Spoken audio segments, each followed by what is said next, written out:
కేంద్ర ప్రభుత్వం వ్యవసాయ కూలీలు, కార్మికులు, రైతుల పట్ల అనుసరిస్తున్న విధానాలకు నిరసనగా దేశవ్యాప్తంగా వ్యవసాయ కార్మిక సంఘం, రైతు సంఘం, సిఐటియు దేశవ్యాప్తంగా ఆందోళన చేస్తూ ఉన్నాయి.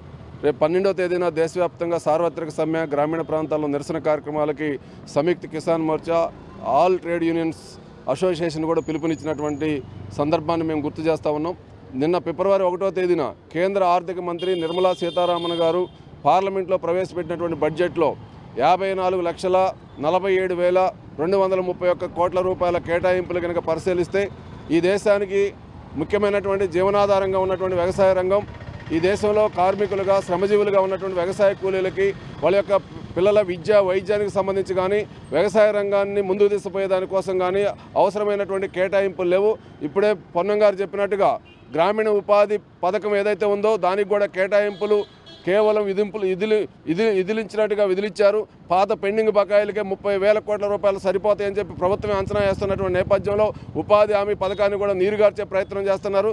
దేశంలో రైతులు కోట్లాది మంది ఎదురు చూశారు. ఈ బడ్జెట్లో అయినా కేంద్ర ప్రభుత్వం ఇస్తున్నటువంటి కిసాన్ సమ్మాన్ నిధి 6,000 నుంచి 12,000 రూపాయలకు పెంచుతారేమని చెప్పి, మాకు ఇచ్చే ప్రభుత్వం యొక్క ఆర్థిక సహాయం పెరుగుతుందని చెప్పి రైతులు ఆశించినప్పటికీ ఎలాంటి మార్పు చేయకుండా, ఒక్క రూపాయి కూడా రైతులకు కేటాయింపు చేయకుండా, వ్యవసాయ రంగాన్ని ముందుకు తీసుకుపోయేదానికోసం కాకుండా కార్పొరేట్ కంపెనీల యొక్క లాభాల కోసం బడ్జెట్ని ప్రవేశపెట్టినటువంటి సందర్భాన్ని మనం చూస్తూ ఉన్నాం. బడ్జెట్ని దేశవ్యాప్తంగా ఉన్నటువంటి రైతులు, కూలీలు, కార్మికులు, మధ్యతరగతి వర్గాలు వ్యతిరేకిస్తున్నటువంటి నేపథ్యంలో బడ్జెట్కి సవరణ చేయాలని చెప్పి డిమాండ్ చేస్తూ ఉన్నాం.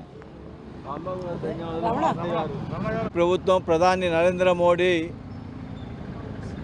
పేదలకు, కష్టజీవులకు, వ్యవసాయ కూలీలకు, దేశంలో మెజార్టీగా ఉన్న ప్రజలకు అన్యాయం చేస్తూ కార్పొరేట్ శక్తులకు, ఆదాని అంబానీకి లాభాలు చేకూర్చే విధంగా చట్టాలను రూపొందించడం అనేది జరుగుతుంది.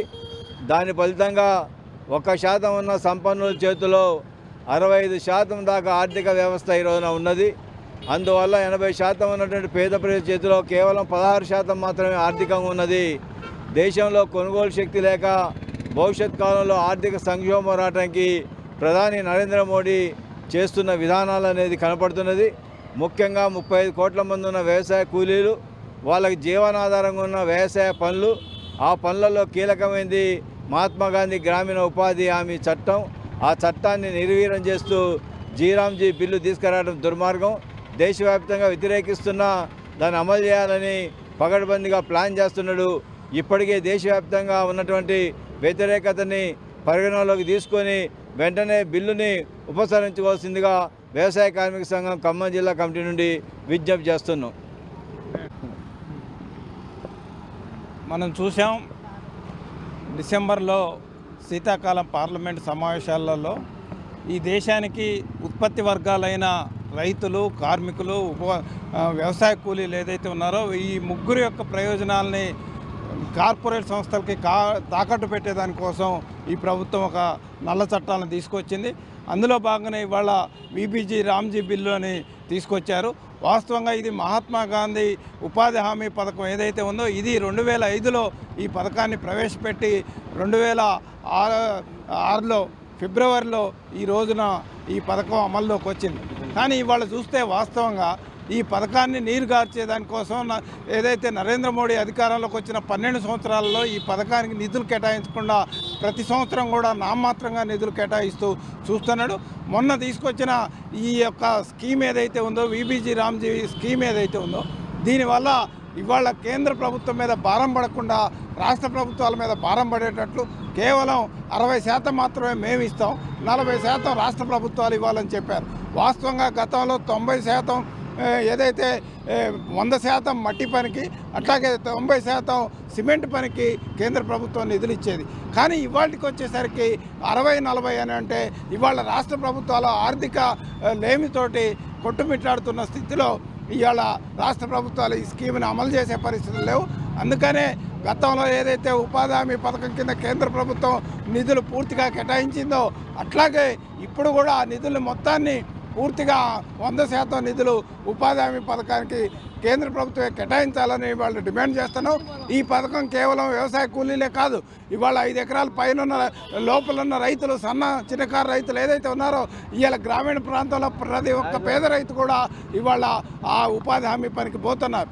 అక్కడికి పోయి వాళ్ళు కేవలం ఈ 5 ఎకరాలు ఉన్న రైతు ఇవాళ వ్యవసాయం మీద పూర్తి జీవించే పరిస్థితి లేదు. అందుకనే ప్రత్యామ్నాయం ఉపాధి హామీ పనికి పోతున్నాడు.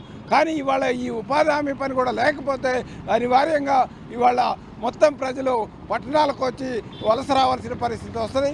అందుకని ఇవాళ ఈ ఏదైతే ఉందో ఉపాధి హామీ పని పథకం ఏదైతే ఉందో దీన్ని పాత పద్ధతుల్లోనే కొనసాగించాలని డిమాండ్ చేస్తూ ఇవాళ ఈ కార్యక్రమం చేపట్టడం అనేది జరిగింది. ఈ కార్యక్రమమే కాదు, దీనిలో భాగంగానే రేపు ఫిబ్రవరి 12న జరిగే సమ్మె కానివ్వండి, అట్లాగే ఫిబ్రవరి 15 వరకు గ్రామీణ ప్రాంతంలో పెద్ద ఎత్తున ప్రదర్శనలు కూడా నిర్వహించాలని చెప్పి అనుకోవడం అనేది జరిగింది. ఈ కార్యక్రమాలన్నింటినీ జయప్రదం చేయాలని చెప్పి కూడా ప్రత్యేకంగా జిల్లా ప్రజలకి విజ్ఞప్తి చేస్తున్నాం. ఈరోజు 2006లో ఉపాధి హామీ చట్టం, గ్రామీణ ఉపాధి హామీ చట్టం, మహాత్మా గాంధీ రోజ్గార్ యోజన ప్రారంభమైన రోజు. ఈ చట్టం ఈ దేశంలో ప్రారంభమైంది. ఈ ప్రారంభం అనేది మన రాష్ట్రంలోనే మెదక్ జిల్లాలో ప్రారంభమైంది. ఈ ప్రారంభమైనటువంటి రోజున ఈ చట్టాన్ని ఈ కేంద్ర ప్రభుత్వం ఎట్లా ఉరిదీస్తుందో, ఎట్లా నాశనం చేసిందో, ఎట్లా చంపేసిందో, మళ్ళీ దీన్ని ఎట్లా బతికించుకోవాలనో వ్యవసాయ కార్మికులంతా వీధుల్లోకి వచ్చి ఆందోళన చేయమని చెప్పి సంఘం పిలిపించింది. ఆ పిలుపులో భాగంగా ఇప్పుడు ఇక్కడ మనం పోగై ఉన్నాం. నిన్ననే బడ్జెట్ ప్రవేశపెట్టారు. గ్రామీణ ఉపాధి హామీ చట్టానికి ప్రత్యామ్నాయంగా ఈ చట్టాన్ని రద్దు చేసి దీనికి ప్రత్యామ్నాయంగా విబిజి రామ్జీ పేరుతోటి మరొక స్కీమును తీసుకొచ్చారు. ఆ స్కీము చాలా గొప్పగా ఉందని గొప్పలు చెబుతున్నారు మన కేంద్ర ప్రభుత్వం. అసలు మోడీ గారు అయితే 100 రోజుల బదులు 125 రోజుల పని కల్పించాము, ఇది చాలా గొప్ప చట్టం అని అంటున్నారు, గొప్ప స్కీమ్ అంటున్నాడు. చట్టం కాదు, స్కీమ్. కానీ నిన్న బడ్జెట్లో ఈ దేశంలో వ్యవసాయ కార్మికులకు 125 రోజుల పని చూపెట్టాలంటే 3 లక్షల కోట్ల రూపాయలు బడ్జెట్లో కేటాయించాలి. కానీ నిన్న కేటాయించిందంతా కేవలం 90,000 కోట్లు. ఈ 90,000 కోట్లు పాత అప్పులకే సరిపోతాయి, పాత బకాయిలకే. చాలామంది కూలీలు గత సంవత్సరం అంతకుముందు సంవత్సరం పనిచేసి ఇంకా మాకు డబ్బులు రాలేదు, ఎన్ని రావాలనో కూడా పాపం వాళ్ళకి తెలియదు. ఈ రూపంలో చాలా బకాయిలు ఉన్నాయి. బకాయిలకు కూడా సాధ్యం కానటువంటి కేటాయింపులు చేసి మేము 125 రోజుల పని కల్పిస్తామని అంటే దీన్ని ప్రజలు ఎట్లా నమ్మాలో, ఎట్లా నమ్ముతారో వాళ్ళకి అర్థం కావాలా. కనుక ఇది ప్రజలను మోసం చేసేటువంటి స్కీము, ప్రజలను మోసం చేసే బడ్జెట్, దీనిని వ్యతిరేకించాలని చెప్పేసి అన్ని సంఘాల తరఫున వ్యవసాయ కార్మిక సంఘం నుంచి కోరుతా ఉన్నాను. ఈరోజు రైతు సంఘం, సిఐటి, వికాస ఆధ్వర్యంలో, అట్లాగే ప్రజా సంఘాల ఆధ్వర్యంలో ఇక్కడ నిరసన చేశాము.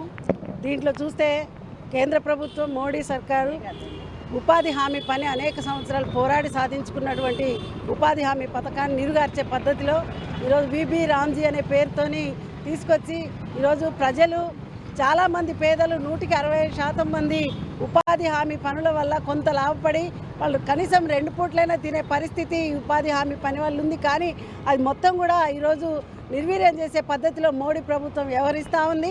ఇది ఒకటే కాదు, మొత్తం దేశవ్యాప్తంగా కూడా చూసినా కూడా పేద ప్రజలు ఇబ్బందుల పాలు చేసే విధంగా అలాంటి సంస్కరణలు, అలాంటి చట్టాలు కేంద్ర ప్రభుత్వం తీసుకొస్తూ ఉంది. అట్లాగే మహారాష్ట్రలో చూసాం మనం, నాసిక్ నుంచి ముంబై వరకు కూడా 48,000 మంది రైతులు, వ్యవసాయ కూలీలు ప్రదర్శనలు చేస్తే తప్పనిసరి పరిస్థితిలో వాళ్ళ డిమాండ్స్ను ఒప్పుకోవాల్సిన పరిస్థితికి కేంద్ర ప్రభుత్వం వచ్చింది. అంటే దేశవ్యాప్తంగా చూసినా కూడా ఎక్కడ చూసినా కార్పొరేట్ సంస్థలకి, సంపన్నులకి, వాళ్ళకి అధికారాలు కట్టబెట్టే విధంగా, సంపద మొత్తం కూడా వాళ్ళకి కట్టబెట్టే విధంగా చట్టాలని సంస్కరణలు చేస్తూ ఉన్నారు. కానీ పేద ప్రజలకు లబ్ధి కలిగే దగ్గర మాత్రం రాజీ పడకుండా అసలు ఇక్కడ పేద ప్రజల్ని పట్టించుకొని ప్రభుత్వం, కేంద్ర ప్రభుత్వం, ఈ కేంద్ర ప్రభుత్వం యొక్క విధానాల్ని ఖండిస్తూ ఉన్నాం. కేంద్ర ప్రభుత్వం చేసేటువంటి దుర్మార్గమైన చట్టాలని ప్రజలందరూ కూడా వ్యతిరేకించాలని డిమాండ్ చేస్తాం. 47,315 కోట్ల రూపాయల బడ్జెట్లో ఈ బడ్జెట్కు సంబంధించిన దాంట్లో చూస్తే సామాజిక వర్గాలకు ఎలాంటి న్యాయం జరిగిన పరిస్థితి ఉంది. ఈరోజు ఉపాధి హామీ చట్టాన్ని నీరుగార్చడం కోసం విబిజి రామ్ బిల్లుని తీసుకొచ్చి ఈరోజు ఉపాధి కూలీలకు పొట్టగొట్టేటువంటి పరిస్థితి తీసుకొచ్చింది. ఉపాధి చట్టానికి నిధులు పెంచాల్సిన ఈ ప్రభుత్వం ఉపాధి చట్టానికి నిధులు తగ్గించి కేవలం 90,000 కోట్ల రూపాయలు మాత్రం కేటాయించింది. దాంట్లో ఇప్పటికే పెండింగ్ వేతనాలు ఉన్నాయి, పెండింగ్ కూలీలు ఇవ్వాల్సినటువంటి వేతనాలు ఉన్నాయి.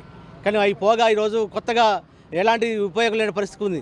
అంతేకాకుండా కేవలం పద్దులకు మాత్రమే ఈరోజు కేటాయింపులు జరుగుతుంది తప్ప అమలు చేయడం లేదు. ఈరోజు దళితులకు ఈ బడ్జెట్లో 1,90,000 కోట్ల రూపాయలు కేటాయించమని చెప్తా ఉంది. కానీ తీరా చూస్తే 102 శాఖలకు విభాగాలకు ఈరోజు విడివిడిగా చేస్తూ ఉంది.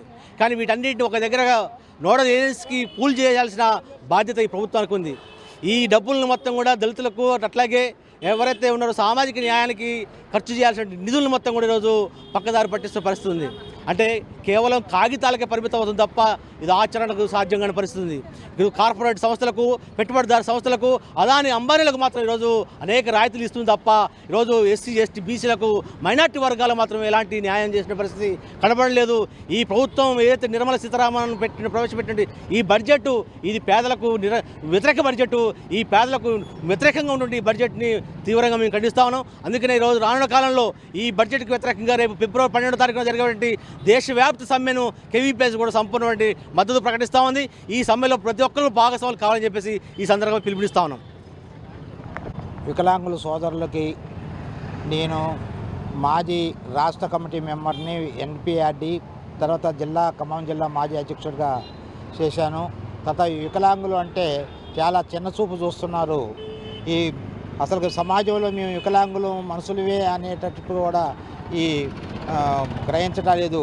కాబట్టి ఎప్పుడైతే ఇది బడ్జెట్ తక్కువ కేటాయించిందో ఈ బడ్జెట్ని పెంచాలని, తర్వాత మాకు రావాల్సిన ఏదైతే గవర్నమెంట్ నుంచి కానీ చట్టం ప్రకారంగా అయితే ఏదైతే రావాలనో అవన్నీ మాకు కల్పించాలని, మమ్మల్ని ఒక మనుషులుగా గుర్తించి ఒక పేరు పిలవటం కూడా ఏమన్నా మా వికలాంగుల్ని ఉంటోడా అది ఇది అనేదిగా చిన్న చూపుగా చూసుకుంటూ వివక్షతోని మమ్మల్ని చూస్తున్నారు సమాజంలో. అలాగా ఆర్థిక పరిపుష్టి కావాలంటే బడ్జెట్ కేటాయించాలి. తర్వాత ఉద్యోగాలలో కూడా మాకు బ్యాక్లాగ్ పోస్టులు ఉన్నాయి. మేమంటే వయసు మళ్ళీపోయినాము. మిగతా వాళ్ళకి కూడా వాళ్ళకి ఉద్యోగాలు కల్పించి బ్యాక్లాగ్ పోస్టులు ఎస్సీ యువతకి చేస్తే బాగుంటుంది, ఆర్థిక స్తోమత పెరుగుతుంది. తర్వాత కార్డులు కూడా సింగిల్గా వాళ్ళకి ఇవ్వటాలేదు, చాలా చేస్తున్నారు. కాబట్టి ఎక్కడ కనీసం యాచకృతి చేసుకోవాలన్నా లేకపోతే ఆ గ్రామ పౌరుడై ఉండాలన్నా కూడా కార్డు ఉండాలేదు. అలాగా చాలా వివక్ష చేస్తున్నారు. కేంద్ర గవర్నమెంట్ ఇది సుప్రీంకోర్టు ఇచ్చినా కూడా చట్టం మా వికలాంగులకి కొన్ని కల్పించండి అని ఇచ్చినా. నా పేరు దోనవా నాగరాజు. ప్రస్తుతం ఎన్పిఆర్డి వికలాంగుల ఖమ్మం జిల్లా అధ్యక్షుడిగా పనిచేస్తున్నాను. ఏదైతే ఇవాళ ఎన్పిఆర్డి రాష్ట్ర కమిటీ పిలుపులో భాగంగా కేంద్ర ప్రభుత్వం, బీజేపీ ప్రభుత్వం దివ్యాంగులకు కేవలం 0.0286 కోట్లు మాత్రమే కేటాయించడం ద్వారా దివ్యాంగుల అభివృద్ధి ఎలా జరుగుతున్న ఉద్దేశంతో ఈరోజు రాష్ట్ర వ్యాప్తంగా కూడా అన్ని జిల్లాల్లో కూడా ఎన్పిఆర్డి ఏదైతే బడ్జెట్ పత్రాలను కాల్చివేయడం జరుగుతుంది, దహనం చేయడం జరుగుతుంది. ముఖ్యంగా దివ్యాంగులు వాళ్ళకి ఎటువంటి అవకాశాలు లేకుండా చదువుకొని ఇళ్ళకే పరిమితమై ఉండి తల్లిదండ్రులపై ఆధారపడి జీవించవలసి ఉంటుంది. వాళ్ళు చదువుకున్నా కూడా వాళ్ళకు ఉద్యోగ అవకాశాలు లేకపోవడము, అంత అరకొరకర బడ్జెట్ వేయడం ద్వారా దివ్యాంగులకు రావాల్సిన పూర్తి స్థాయి రైతులు కూడా రాని పక్షం జరుగుతుంది. కాబట్టి కేంద్ర ప్రభుత్వం ఏదైతే ఇచ్చిన బడ్జెట్ను వెంటనే దివ్యాంగులు పెంచే విధంగా చూడాలని, మరి అంతేకాకుండా దివ్యాంగులకు ఉద్యోగ అవకాశాలు 5% కేటాయించాలి. మరియు ఇందిరమ్మ ఇల్లు ఇలా అంటున్న ప్రభుత్వాలు కూడా అలా కాకుండా సెంట్రల్ గవర్నమెంట్ కూడా ఒక ప్రత్యేక జీవనం తీసుకొచ్చి ఎవరైతే దివ్యాంగులు ఉన్నారో వాళ్ళకి పకడ్బందీగా ఇల్లు కేటాయించే విధంగా, ఇల్లు కట్టించే విధంగా చూడాలని, మరి చదువుకున్న దివ్యాంగులకు ఉపాధి అవకాశాలు కల్పించాలనే ఉద్దేశంతో ఈరోజు ఈ కార్యక్రమం చేపట్టడం జరిగింది. ముఖ్యంగా వికలాంగ సోదరములు పింఛన్ల పైన ఆధారపడి జీవించడం జరుగుతుంది.